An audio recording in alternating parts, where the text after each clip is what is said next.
जिस दिन आपको ये बात समझ आ गई ना कि इस दुनिया के अंदर सिर्फ और सिर्फ लोग अपने सगे हो सकते हैं, किसी का कोई सगा नहीं होता। जिस दिन आपको ये बात समझ आ गई,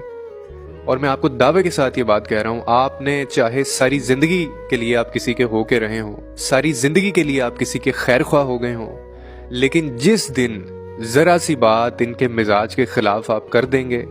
या जरा सी बदगुमानी, या जरा सी खुशफहमी, या जरा सी गलत फहमी इनको हो गई, तो आपका सारा खुलूस, आपकी सारी मोहब्बत, आपका सारा प्यार, आपका सारा मान, आपका सारा वक्त और आपकी सारी कुर्बानियां ये इकट्ठी करके आपके मुंह पे मारी जाएंगी। आप मेरी बात ही आजमा के देख लीजिए। कोई किसी का सगा नहीं होगा, ये सिर्फ अपने सगे हैं और इसके अलावा दूसरी कोई बात नहीं है।